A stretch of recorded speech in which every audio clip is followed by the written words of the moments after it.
राधे राधे दोस्तों, आपका हमारे YouTube चैनल दिव्य भक्ति ज्ञान वेग में हार्दिक स्वागत है।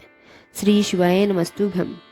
प्रिय श्रोताओं, आज हम शिव पुराण की कथा के 10वें अध्याय में प्रवेश कर रहे हैं।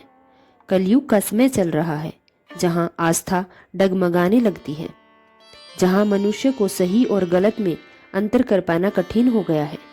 ऐसे समय में भगवान और शिव पुराण केवल कथा नहीं बल्कि जीवन की दिशा है।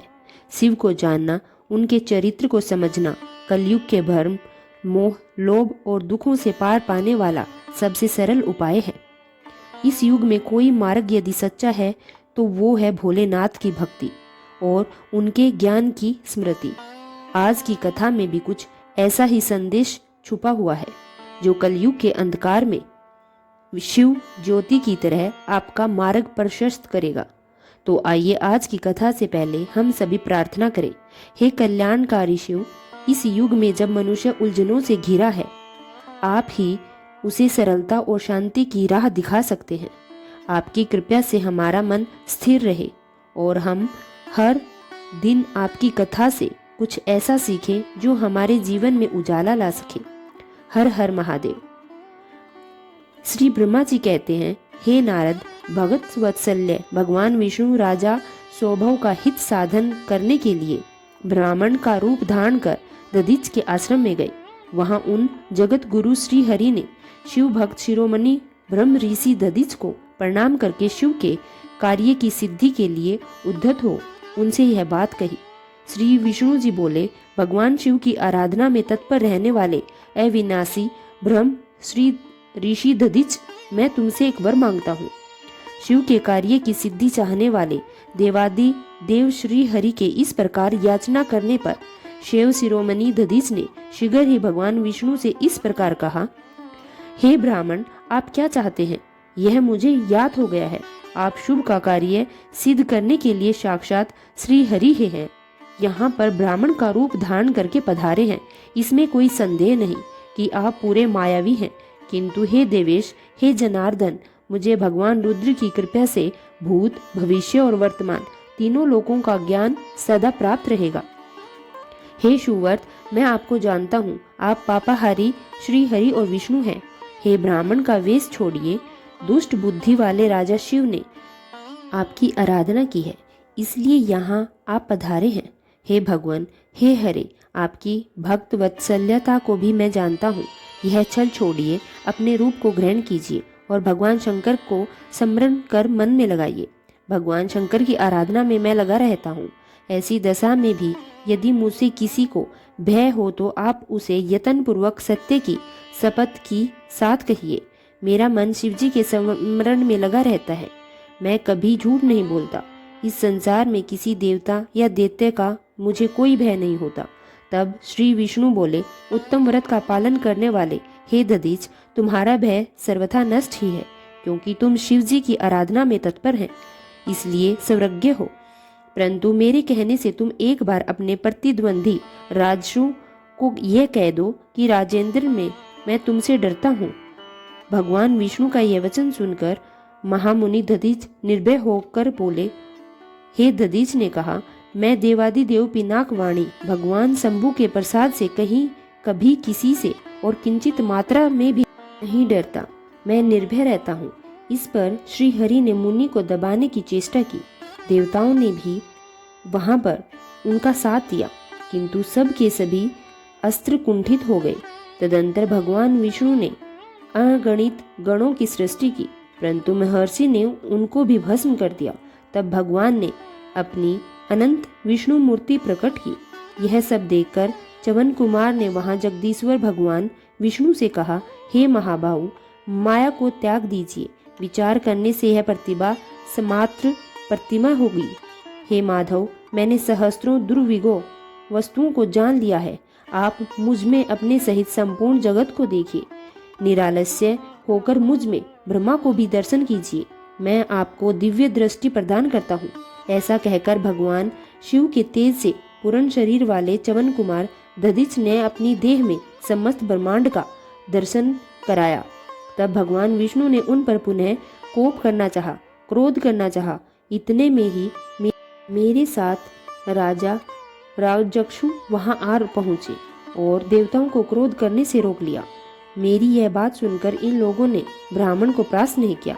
श्री हरि उनके पास गए और उन्होंने मुनि को प्रणाम किया। तदंतर शुभ अत्यंत दीन हो उन मुनीश्वर दधीच जी को निकट जाने पर उन्हें प्रणाम करके प्रार्थना करने लगे। शुभ बोले, हे मुनिश्रेष्ठ, शिव भक्ति शिरोमणि, मुझ पर प्रसन्न होइए। हे परमेश्वर, आप दुर्जनों की दृष्टि से दूर रहने वाले हैं, मुझ पर कृपा कीजिए। ब्रह्मा जी कहते हैं, हे नारद, राजा शिव की यह बात सुनकर तपस्या की निधि ब्राह्मण दधीच ने उन पर अनुग्रह किया। तत्पश्चात श्री विष्णु आदि को देखकर वे मुनि क्रोध से व्याकुल हो गए और मन ही मन शिवजी का स्मरण करके विष्णु और देवताओं को श्राप देने लगे। दधीच ने कहा, देवराज इंद्र सहित देवताओं और मुनीश्वरों, तुम लोग रुद्र की क्रोधाग्नि से भी श्री विष्णु और अपने गणों सहित पराजित और ध्वस्त हो जाओ। देवताओं को इस तरह श्राप देकर शुभों की ओर देखकर देवताओं राजाओं के पूजनीय श्रेष्ठ दधीच ने कहा, हे राजेंद्र ब्राह्मण, हे बली और प्रभावशाली होते हैं।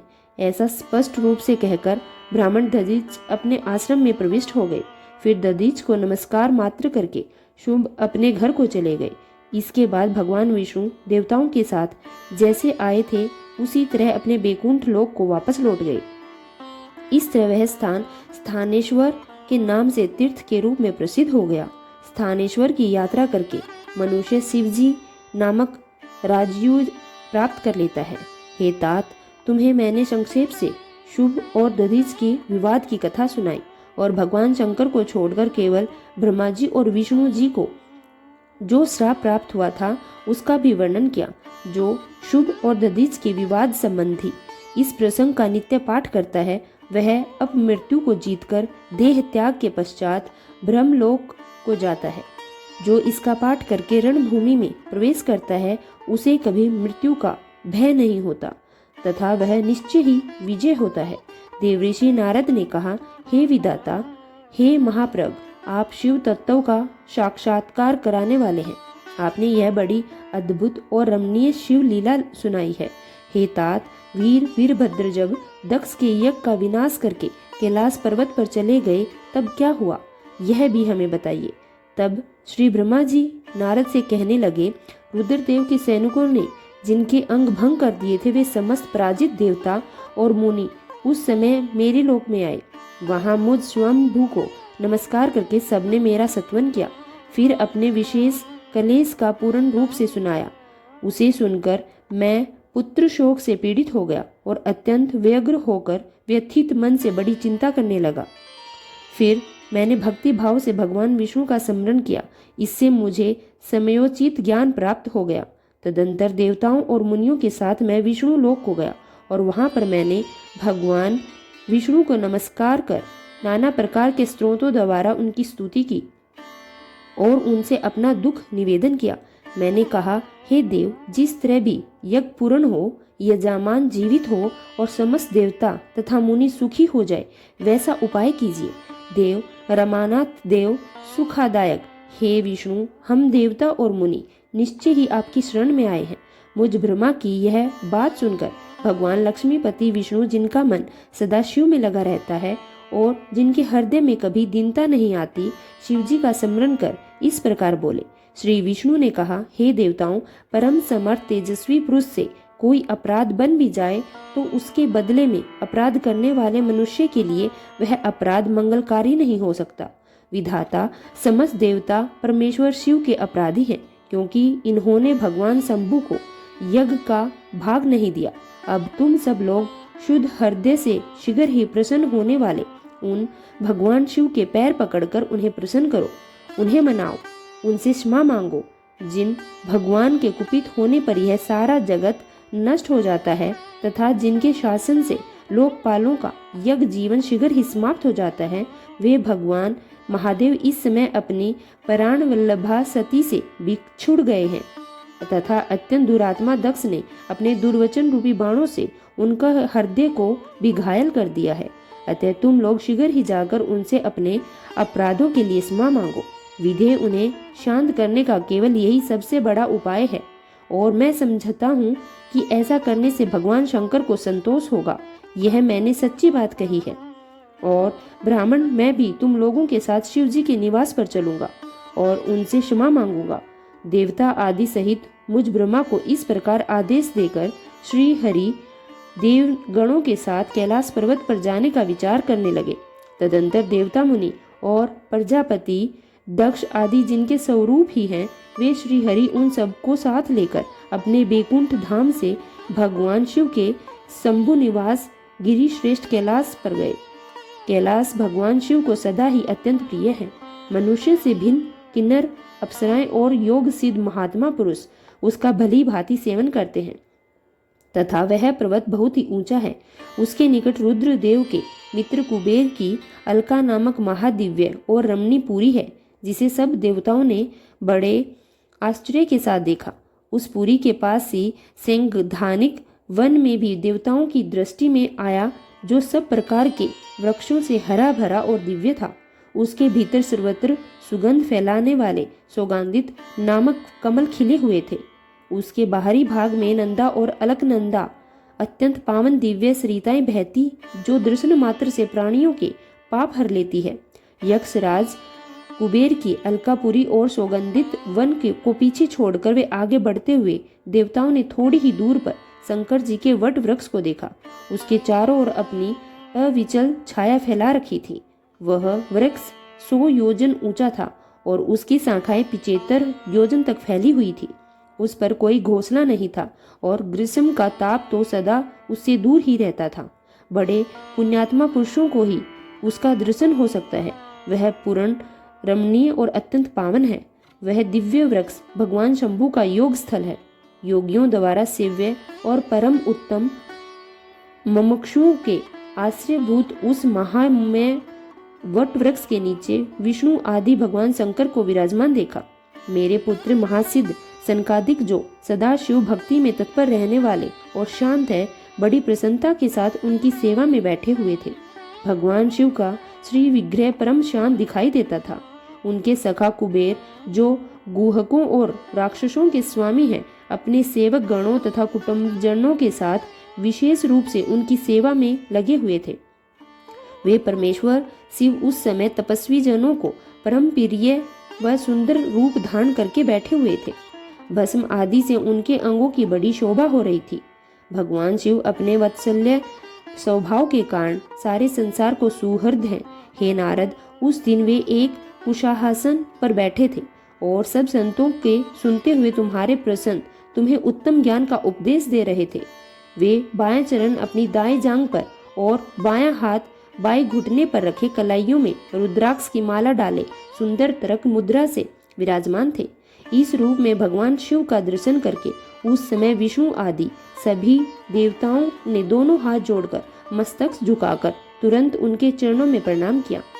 मेरे साथ भगवान विष्णु को आया देख सतपुरुष के आश्रयदाता भगवान रुद्र उठकर खड़े हुए और उन्होंने सिर झुकाकर उन्हें प्रणाम भी किया। फिर विष्णु आदि सब देवताओं ने जब भगवान शिव को प्रणाम कर लिया, तब उन्होंने मुझे नमस्कार किया। ठीक उसी तरह जैसे लोगों को उत्तम गति प्रदान करने वाले भगवान विष्णु प्रजापति कश्यप को प्रणाम करते हैं। तत्पश्चात देवताओं, सिद्धों, गणधीशों और महर्षियों से नमस्कृत तथा स्वयं भी अर्थात श्री विष्णु की ओर मुझको नमस्कार करने वाले भगवान शिव से श्री हरि ने आदर पूर्वक वार्तालाप आरंभ कर दिया। देवताओं ने भगवान शिव जी की अत्यंत विनय के साथ स्तुति करके अंत में कहा, आप पर उत्कृष्ट परमेश्वर परात्पर तथा परात्पर हैं। आप सर्वव्यापी विश्व मूर्ति महेश्वर को नमस्कार है। आप विष्णु कलत्र, विष्णु क्षेत्र, भानु भैरव, शरणागत वत्सल्य त्र्यंबक और विहरणशील हैं। आप मृत्युंजय हैं। शोक भी आपका ही रूप है। आप त्रिगुण और गुणात्म हैं। चंद्रमा, सूर्य और अग्नि आपके नेत्र हैं। आप सभी के कारण तथा धर्म मर्यादा स्वरूप हैं। आपको नमस्कार है। अपने अपने ही तेज से संपूर्ण जगत को व्याप्त कर रखा है। आप निर्वाकारी प्रकाश पूर्ण चिंदानंद स्वरूप पर ब्रह्म परमात्मा है। हे महेश्वर, हे ब्रह्मा, हे इंद्र और चंद्र आदि समस्त देवताओं तथा मुनि आपसे ही उत्पन्न हुए हैं, क्योंकि आप अपने शरीर को 8 भागों में विभक्त करके समस्त संसार का पोषण करते हैं, इसलिए अष्टमूर्ति भी कहलाते हैं। आप ही सबके आदिक करुणामय ईश्वर हैं। आपके भय से वायु चलती है और आपके भय से ही अग्नि जलाने का काम करती है। आपके भय से सूर्य तपता है और आपके ही भय से मृत्यु सब और दौड़ती फिरती है। हे दया सिंधु, हे महेशान परमेश्वर, प्रसन्न होइए। हम नष्ट और अचेत हो रहे हैं, अतः सदा ही हमारी रक्षा कीजिए, रक्षा कीजिए। हे नाथ, हे करुणा निधि शंभु, आपने अब तक नाना प्रकार की आपत्तियों से जिस तरह हमें सदा सुरक्षित रखा है, उसी तरह आज भी हमारी रक्षा कीजिए। हे नाथ, हे दुर्गेश, आप शीघ्र ही कृपया करके इस अपूर्ण यज्ञ का प्रजापति दक्ष का भी उद्धार कीजिए।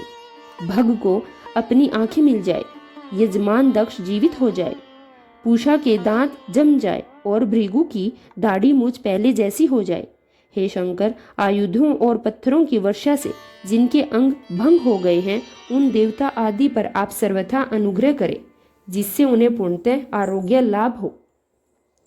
हे नाथ, यज्ञ कर्म पूर्ण हो जाने पर जो कुछ विशेष रहे वह आपका पूरा पूरा भाग हो, उसमें कोई और हस्तक्षेप ना करे।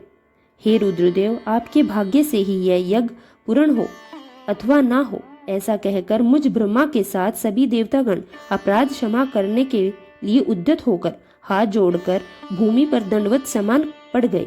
ब्रह्मा जी कहते हैं, हे नारद, इस प्रकार मुझ ब्रह्मा लोक प्रजापति और मुनियों सहित श्रीपति विष्णु के अनुन्य विनय करने से पर ब्रह्म परमेश्वर शिव प्रसन्न हो गए। देवताओं को आश्वासन देकर हंसकर उन पर परम अनुग्रह करते हुए करुणा निधान परमेश्वर शिव ने कहा, श्री महादेव जी बोले, सूर्य श्रेष्ठ ब्रह्मा और विष्णु देव, आप दोनों सावधान होकर मेरी बात सुने। मैं सच्ची बात कहता हूँ। हे तात, आप दोनों की सभी बातों को मैंने सदा माना है। दक्ष के यज्ञ का यह विध्वंस मैंने नहीं किया। दक्ष तो स्वयं ही दूसरों के द्वेष करता है। दूसरों के प्रति जैसा बर्ताव किया जाएगा वह तो अपने लिए ही फलित होगा। इसलिए ऐसा कर्म कभी नहीं करना चाहिए जो दूसरों को कष्ट देने वाला हो। दक्ष का मस्तक जल गया है और इनके सिर के स्थान में बकरे का सिर जोड़ दिया जाए। भग देवता मित्र की आंख में यज्ञ भाग को देखे। हे तात, पूषा नामक देवता जिनके दांत टूट गए हैं, यजमान के दांतों से भली भांति पीसे गए यज्ञान का भक्षण करें, और यह मैंने एकदम सच्ची बात बताई है। मेरा विरोध करने वाले भृगु की दाढ़ी के स्थान में बकरे की दाढ़ी लगा दे। शेष सभी देवताओं के जिन्होंने मुझे यज्ञ भाग के रूप में यज्ञ की अवशिष्ट वस्तुएं दी हैं, सारे अंग पहले की भांति ठीक हो जाए। अर्धवयु आदि यज्ञों में से जिनकी भुजाएं टूट गई है वे अश्विनी कुमार की भुजाओं से, और जिनके हाथ नष्ट हो गए हैं वे पूषा के हाथों से अपने काम चलाएं। यह मैंने आप लोगों के प्रेमवश कहा है। श्री ब्रह्मा जी कहते हैं, देव ऋषि, ऐसा कहकर वेद का अनुसरण करने वाले सुर सम्राट चराचर पति दयालु परमेश्वर महादेव जी मौन हो गए। भगवान शंकर का वह भाषण सुनकर श्री विष्णु और ब्रह्मा जी सहित संपूर्ण देवता संतुष्ट होकर तत्काल उन्हें साधुवाद देने लगे। तदंतर भगवान शंभु को आमंत्रित करके मुझ ब्रह्मा और देव ऋषियों के साथ श्री विष्णु अत्यंत हर्ष पूर्वक पुनः दक्ष की यज्ञशाला की ओर चले।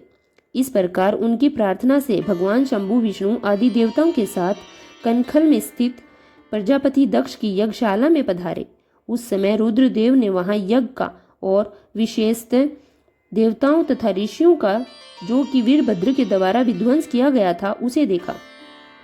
स्वाहा स्वधा पूषा दृष्टि धरती सरस्वती और अन्य सभी समस्त ऋषि पितृ अग्नि अथवा सभी के सभी अन्याय बहुत से यज्ञ गंधर्व राक्षस वहां पड़े हुए थे। उनमें से कुछ लोगों के अंग तोड़ डाले गए थे, कुछ लोगों के बाल नोच लिए गए थे और कितने ही उस सम्राटगण में अपने प्राणों से हाथ धो बैठे थे। उस यज्ञ की वैसी दुर्व्यवस्था देखकर भगवान शंकर ने अपने गणनायक महापराक्रमी वीरभद्र को बुलाकर हंसते हुए कहा, हे महाभाऊ वीरभद्र, यह तुमने कैसा काम किया? हे तात, तुमने तो थोड़ी ही देर में देवता तथा ऋषि आदि को बड़ा भारी दंड दे दिया। हे वत्स, जिसने ऐसा द्रोहपूर्ण कार्य किया, उस विलक्षण यज्ञ का आयोजन किया और जिसे ऐसा फल मिला, उस दक्ष को तुम शीघ्र ही यहाँ ले आओ। भगवान भगवान शंकर के ऐसे कहने पर वीरभद्र ने बड़ी उतावलता के साथ दक्ष का धड़ लाकर उनके सामने डाल दिया। दक्ष के उस शव को सिर से रहित देखकर लोक कल्याणकारी भगवान शंकर ने आगे खड़े हुए वीरभद्र से हंसकर पूछा, दक्ष का सिर कहाँ है? तब प्रभावशाली वीरभद्र ने कहा, हे प्रभु, वे शिव शंकर, मैंने तो उसी समय दक्ष के सिर को आग के होम में डाल दिया था। वीरभद्र की यह बात सुनकर भगवान शंकर ने देवताओं को प्रसन्नता पूर्वक वैसी ही आज्ञा दी जो कि पहले दे रखी थी। भगवान भव ने उस समय जो कुछ कहा उसकी मेरे द्वारा पूर्ति कराकर श्री हरि आदि सब देवताओं ने भृगु आदि सबको शीघ्र ही ठीक कर दिया। तदंतर शंभु के आदेश से प्रजापति के धड़ के साथ यज्ञ पशु बकरे का सिर जोड़ दिया गया और इस तरह उसके सिर को जोड़ देते ही शंभु की शुभ दृष्टि पड़ने से प्रजापति के शरीर में प्राण आ गए और वे तत्काल सोकर जगे हुए पुरुष की भांति उठकर खड़े हो गए। उठते ही उन्होंने अपने सामने करुणानिधि भगवान शंकर को देखा। देखते ही दक्ष के हृदय में प्रेम उमड़ आया। उस प्रेम ने उनके अंतःकरण को निर्मल और प्रसन्न कर दिया। पहले महादेव जी से द्वेष करने के कारण उनका अंतःकरण मलिन हो गया था, परंतु उस समय शिव जी के दर्शन से वे तत्काल शरद ऋतु के चंद्रमा की भांति निर्मल हो गए। उनके मन में भगवान शिव की स्तुति करने का विचार उत्पन्न हुआ, परंतु वे अनुरागधिक्य होने के कारण तथा अपनी मरी हुई पुत्री का स्मरण करके व्याकुल हो जाने के कारण तत्काल उनका सत्वन भी नहीं कर सके। थोड़ी देर बाद मन स्थिर होने पर दक्ष ने लज्जित होकर लोक शंकर शिव शंकर को प्रणाम किया और उनकी स्तुति आरंभ की। तब भगवान शंकर की महिमा गाते हुए बारंबार उन्हें प्रणाम किया और फिर अंत में कहा, हे परमेश्वर, आपने ब्रह्मा होकर सबसे पहले आत्म तत्वों का ज्ञान प्राप्त करने के लिए अपने मुख से विद्या, तप और व्रत धारण करने वाले ब्राह्मणों को उत्पन्न किया था। जैसे गवाला लाठी लेकर गौओं की रक्षा करता है, उसी प्रकार मर्यादा का पालन करने वाले आप परमेश्वर दंड धारण किए हुए उन साधु ब्राह्मणों की सभी विपत्तियों से रक्षा करते हैं। मैंने दुर्वचन रूपी बाणों से आप परमेश्वर को भी नहीं छोड़ा था, फिर भी आप करुणामयी भगवान, आप मुझ पर प्रसन्न और अनुग्रह करने के लिए यहाँ आ गए। अब मेरी तरह अत्यंत दैन्यपूर्ण इन देवताओं पर भी कृपा कीजिए। हे भक्त वत्सल्य, हे दीन बंधु, शंभु, मुझ में और आप प्रसन्न करने के लिए कोई गुण नहीं है। आप ऐश्वर्य से संपन्न परामप्रमत परमात्मा हैं, अतः अपने ही बहुमूल्य उदारतापूर्ण बर्ताव से आप मुझ पर प्रसन्न होइए। ब्रह्मा जी कहते हैं, देवऋषि नारद, इस प्रकार लोक कल्याणकारी महाप्रभु महेश्वर की शंकर की स्तुति करके विनीत चित्त प्रजापति दक्ष मौन हो गए। तदंतर श्री विष्णु जी ने हाथ जोड़कर भगवान वृषभध्वज को प्रणाम करके प्रसन्नता पूर्वक हृदय और वाशप गदगद वाणी में उनकी स्तुति प्रारंभ कर दी। फिर मैंने कहा, देव देव महादेव, हे करुणा सागर प्रभु, आप स्वतंत्र परमात्मा हैं, अद्वितीय और अविनाशी परमेश्वर हैं। हे देव, हे ईश्वर, आपने मेरे पुत्र पर अनुग्रह किया। अपने अपमान की ओर कुछ ध्यान ना देकर दक्ष के यज्ञ का उद्धार कीजिए। हे देवेश्वर, आप प्रसन्न होइए और समस्त शापों को भी दूर कर दीजिए। आप तो सज्ञान हैं, अतः आप ही मेरे कर्तव्य की ओर प्रेरित करने वाले, आप ही कर्तव्य को रोकने वाले। हे महामुनि, इस प्रकार परम महेश्वर की स्तुति करके मैंने दोनों हाथ जोड़कर मस्तक झुकाकर खड़ा हो गया। तब सुंदर विचार रखने वाले इंद्र आदि देवता और लोकपाल शंकर की स्तुति करने लगे। उस समय भगवान मुखारविंद प्रसन्नता से खिल उठा था। इसके बाद प्रसन्नचित हुए समस्त देवताएं और दूसरे सिद्धि ऋषियों और प्रजापतियों ने भी शंकर का सत्वन किया। इसके अतिरिक्त उपदेव नागों, सदस्यों और ब्राह्मणों ने भी पृथक पृथक प्रणाम पूर्वक बड़े भक्ति भाव से उनकी स्तुति की थी। श्री ब्रह्मा जी कहते हैं, हे देव ऋषि, इस प्रकार श्री विष्णु के मेरे देवताओं और ऋषियों के साथ तथा अन्य लोगों के स्तुति पर महादेव जी बड़े प्रसन्न हुए। फिर उन शंभु ने समस्त ऋषियों, देवताओं आदि को कृपया दृष्टि से देखा और मुझ ब्रह्मा और विष्णु का समाधान करके दक्ष से कहा, महादेव जी ने कहा, हे दक्ष, मैं जो कुछ कहता हूँ सुनो। मैं तुम पर प्रसन्न हूँ। यद्यपि मैं सभी का ईश्वर और स्वतंत्र हूँ, तब भी मैं सदा ही अपने भक्तों के अधीन रहता हूँ। 4 प्रकार के पुण्यात्मा पुरुष मेरा भजन करते हैं। हे दक्ष प्रजापति, उन 4 भक्तों में पूर्व की अपेक्षा उत्तरोत्तर श्रेष्ठ है। उनमें पहला अर्थ, दूसरा जिज्ञासु, तीसरा अर्थार्थी और चौथा ज्ञानी होते हैं। पहले के 3 तो सामान्य श्रेणी के भक्त हैं, किंतु चौथा अपना विशेष महत्व रखता है और ज्ञानी ही मुझे सबसे अधिक प्रिय है। वह मेरा रूप माना गया है। उससे बढ़कर मुझे किसी दूसरे से प्रेम नहीं है और यह मैं सत्य कहता हूँ। मैं आत्मज्ञ हूँ। वेद वेदांत के परगामी विद्वान ज्ञान के द्वारा मुझे जान सकते हैं। जिनकी बुद्धि मंद है वे ही ज्ञान के बिना मुझे पाने का प्रयास करते हैं। कर्म के अधीन हुए मूढ़ मानव मुझे वेद, यज्ञ, ज्ञान, दान और तपस्या द्वारा भी कभी नहीं पा सकते। अतः हे दक्ष, मेरी बुद्धि के द्वारा मुझ परमेश्वर को जानकर ज्ञान का आश्रय लेकर समाहित चित्त होकर कर्म करो। हे प्रजापति, तुम उत्तम बुद्धि के द्वारा मेरी दूसरी बात भी सुनो। मैं अपने सगुण स्वरूप के विषय में भी इस गोपनीय रहस्य को धर्म की दृष्टि से तुम्हारे सामने प्रकट करता हूँ। जगत का परम कारण रूप मैं ब्रह्मा और विष्णु दोनों हूँ। मैं ही सबका आत्म ईश्वर और साक्षी हूँ, स्वयं प्रकाश और निर्विशेष हूँ। हे मुनि, अपनी त्रिगुणात्मक माया को स्वीकार करके मैं ही जगत की सृष्टि, पालन और संहार करता हूँ। उन क्रियाओं के अनुरूप ब्रह्मा, विष्णु और रुद्र नाम धारण करता हूँ। उस भेद सहित रहित केवल विशुद्ध मुझ पर ब्रह्म परमात्मा में ही अज्ञानी पुरुष ईश्वर तथा अन्य समस्त जीवों को भिन्न भिन्न रूप से देखता है। जैसे मनुष्य अपने सिर और हाथ आदि अंगों में यह मुझसे भिन्न है, ऐसी प्रक्रिया से बुद्धि प्रकट करता है, उसी प्रकार मेरा भक्त प्राणी मुझ में भिन्नता नहीं देखता। हे दक्ष, मैं ब्रह्मा और विष्णु तीनों स्वरूप में एक ही हूँ और हम ही संपूर्ण जीव रूप हैं। ऐसा समझकर जो हम तीनों देवताओं में भेद नहीं देखता, वही शांति प्राप्त करता है। जो नराधम हम तीनों देवताओं में भेद बुद्धि रखता है, वह निश्चय ही जब तक चंद्रमा तारे रहते हैं तब तक नरक में निवास करता है। हे दक्ष, यदि कोई विष्णु भक्त होकर मेरी निंदा करेगा और मेरा भक्त होकर विष्णु की निंदा करेगा, तो तुम्हें दिए हुए पूर्वोत्तक सारे श्राप उन्हीं दोनों को प्राप्त हो जाएंगे और निश्चय ही तत्व ज्ञान की प्राप्ति कभी नहीं हो सकती। श्री ब्रह्मा जी कहते हैं, हे मुनि, भगवान महेश्वर के इस सुखदायक वचन को सुनकर तब सभी देवता मुनि आदि को उस पर अवसर पर बड़ा हर्ष हुआ। कुटुंब सहित दक्ष बड़ी प्रसन्नता के साथ शिव भक्ति में तत्पर हो गए। वे देवता आदि भी शिव को ही सर्वेश्वर जानकर भगवान शिव के भजन में लग गए। जिसने जिस प्रकार परमात्मा शंभु की स्तुति की थी, उसे उसी प्रकार संतुष्ट चित्त शंभु ने वर दिया। हे मुनि, तदंतर भगवान शिव की आज्ञा पाकर प्रसन्नचित हुए शिव भक्त दक्ष को शिव ने ही अनुग्रह से अपना यज्ञ पूर्ण किया। दक्ष ने जैसे देवताओं को अपने अपने भाग दिए थे, ठीक उसी प्रकार शिवजी को भी यज्ञ में पूर्ण भाग दिया। इस प्रकार महादेव जी ने उस महान कर्म का विधि पूर्वक वर्णन किया गया।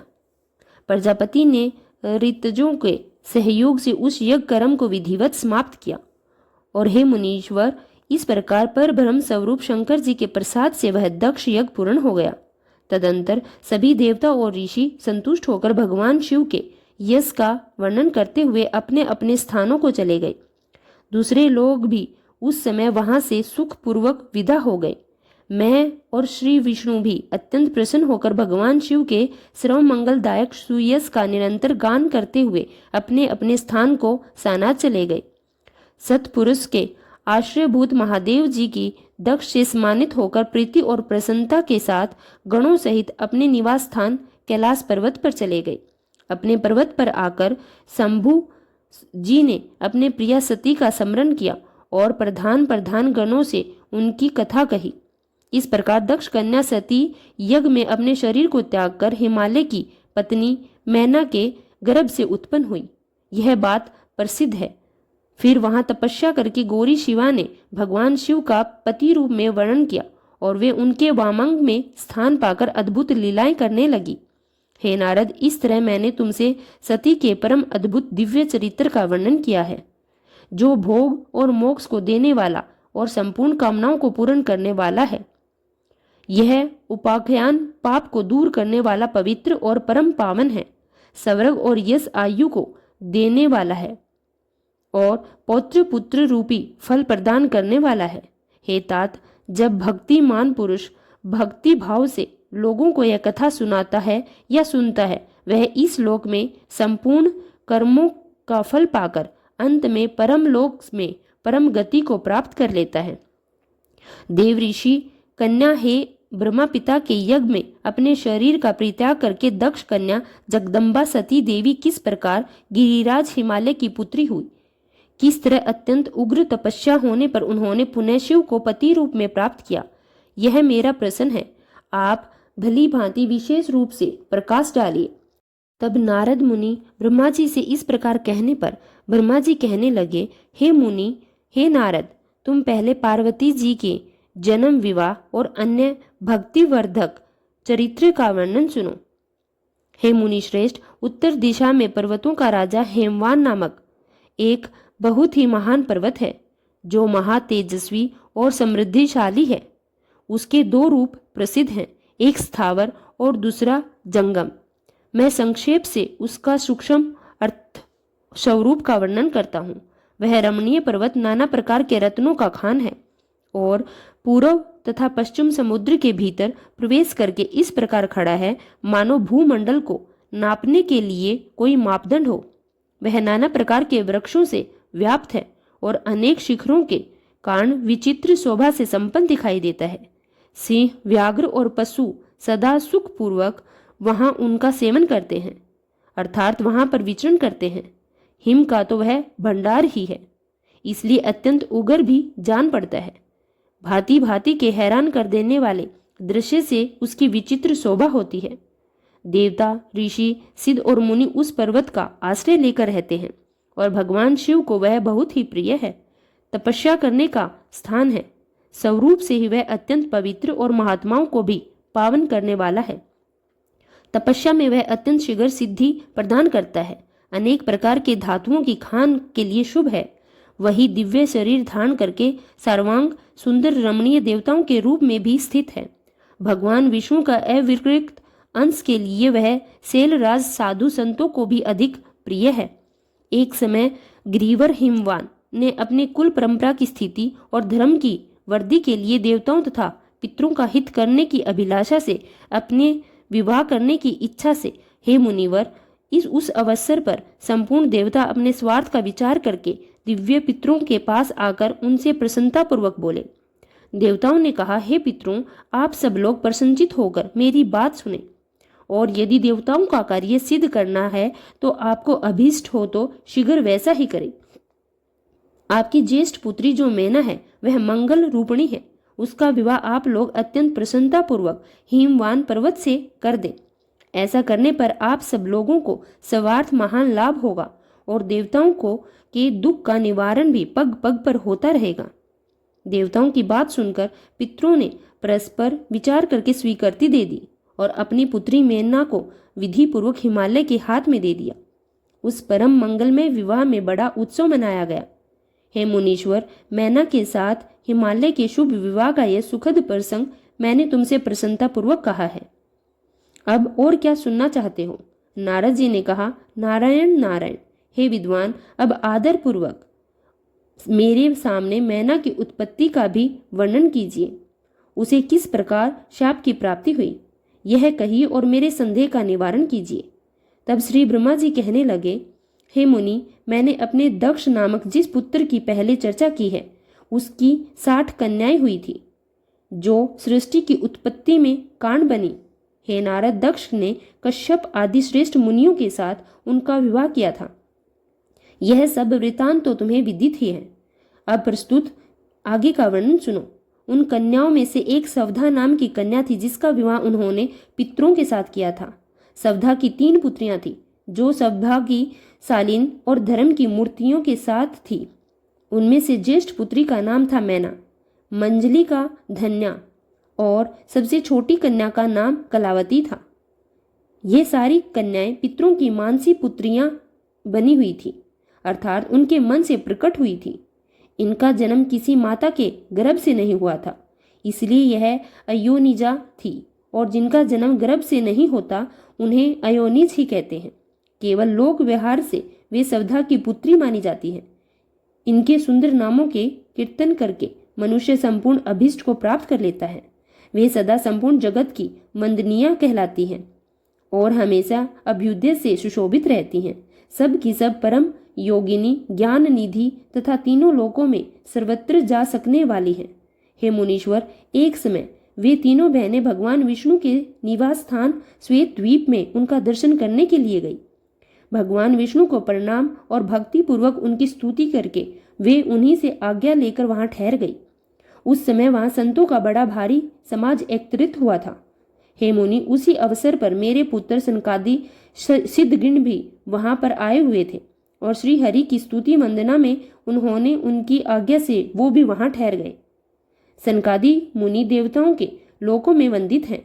वे वहां जाकर आकर खड़े हुए। उस समय श्वेत द्वीप में सब लोग उन्हें प्रणाम करते हुए उठकर खड़े हो गए, परंतु यह तीनों बहनें उन्हें देखकर भी वहां नहीं उठी। इससे सनत कुमार ने उनका मर्यादा रक्षार्थ अर्थात उन्हें स्वर्ग से दूर होकर नर स्त्री बनने का श्राप दे दिया। फिर उनके प्रार्थना करने पर, अनुनय विनय करने पर वे प्रसन्न हो गए और उनसे कहने लगे, पितरों की हे तीनों कन्याओं, तुम प्रसन्नचित होकर मेरी यह बात सुनो। यह तुम्हारे शोक का नाश करने वाली और सदा ही तुम्हें सुख देने वाली है। तुम में से जो ज्येष्ठ है अर्थात बड़ी है, वह भगवान विष्णु की अंशभूत हिमालय गिरी की पत्नी हो जाए। उससे जो कन्या होगी वह पार्वती के नाम से विख्यात होगी। पितरों की दूसरी कन्या योगिनी धन्या राज जनक की पत्नी होगी। उनकी कन्या के रूप में महालक्ष्मी अवतीर्ण होगी, जिनका नाम सीता होगा।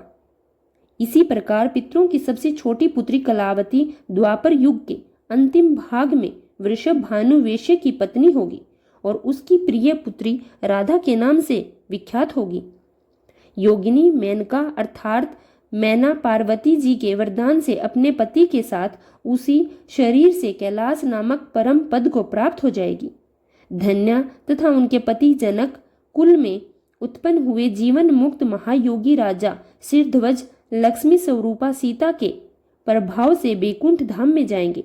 वृषभ भानु के साथ वैवाहिक मंगलकृत संपन्न होने के कारण जीवन मुक्त योगिनी कलावती भी अपनी कन्या राधा के साथ गोलोक धाम में जाएगी। इसमें कोई संशय नहीं। विपत्ति में पड़े बिना कहाँ किसी की महिमा प्रकट होती है।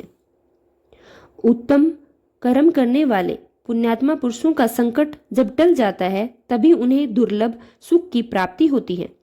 और अब तुम लोग प्रसन्नता पूर्वक मेरी दूसरी बात भी सुनो, जो सदा सुख देने वाली है। मैना की पुत्री जगदम्बिका पार्वती देवी अत्यंत दुष्तप करके भगवान शिव की प्रिय पत्नी बनेगी। धन्या की पुत्री सीता भगवान श्री राम जी की पत्नी होंगी और लोकाचार का आश्रय लेकर श्री राम के साथ विहार किया करेंगी। साक्षात गोलोक धाम में निवास करने वाली राधा रानी ही कलावती की पुत्री होंगी। वे गुप्त स्नेह में बंधकर श्री कृष्ण की प्रियतमा बनेंगी। ब्रह्मा जी कहते हैं, हे नारद, इस प्रकार शाप से ब्याज से दुर्लभ वरदान देकर सबके द्वारा प्रशंसित भगवान सनत कुमार मुनि भाइयों सहित वहीं अंतर्ध्यान हो गए। हे तात, पितरों की मानसी पुत्री वे तीनों बहनें इस प्रकार शाप मुक्त होकर सुख पाकर तुरंत अपने घर को चली गई। जय भोलेनाथ। आज के अध्याय में बस इतना ही। इसके आगे की कथा आप कल के अध्याय में सुनेंगे। अब आइए हम सच्चे मन से भगवान शिव से क्षमा प्रार्थना करेंगे। हे भोलेनाथ, अगर इस कथा के श्रवण, वाचन या स्मरण के दौरान हमारे मन, वाणी या कर्म से किसी भी प्रकार की कोई त्रुटि हो गई हो, हम आपसे उसके लिए हाथ जोड़कर प्रार्थना करते हैं। कृपया हमें क्षमा करें। प्रभु, हमारी समझ सीमित है परंतु श्रद्धा असीम है। अगर किसी पवित्र प्रसंग को हमने अधूरा समझा, अधूरा सुना या फिर किसी दिव्यता को पूरी तरह व्यक्त नहीं किया तो केवल हमारी अल्प बुद्धि है। उसकी दोषिता हमारी नहीं बल्कि हमारी अवस्था की है। आप तो दयालु हैं, कृपया मैं हैं, भक्तों के हर अपराध को क्षमा कर देने वाले हैं।